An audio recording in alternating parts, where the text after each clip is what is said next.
Hiking solo is incredibly rewarding, but you are entirely on your own if things go sideways. Here are 5 simple safety rules that every solo hiker should know. Rule number 1.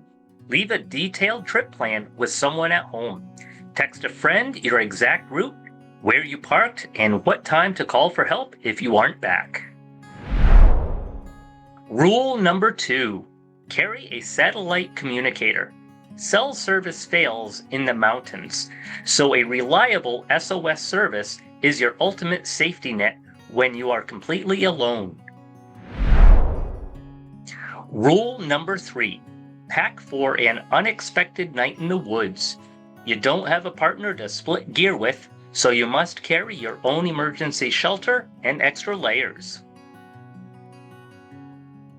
If you want to help other solo hikers stay safe, hit that thumbs up button, subscribe, and share this video with someone who could benefit from these rules.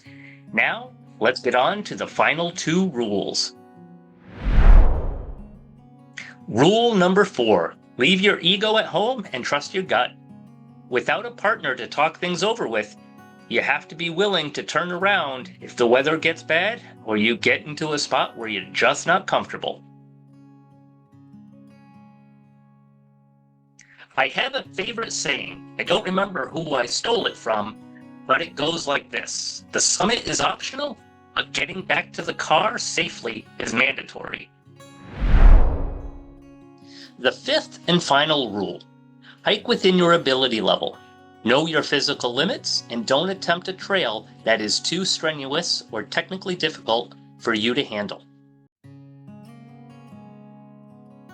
I hope you found these 5 rules helpful in planning your next solo adventure. If you did, remember to give me a thumbs up. If you know somebody that could use these rules, remember to share the video with them as well. And if you like this video, I know that you'll love the one that'll pop up right here.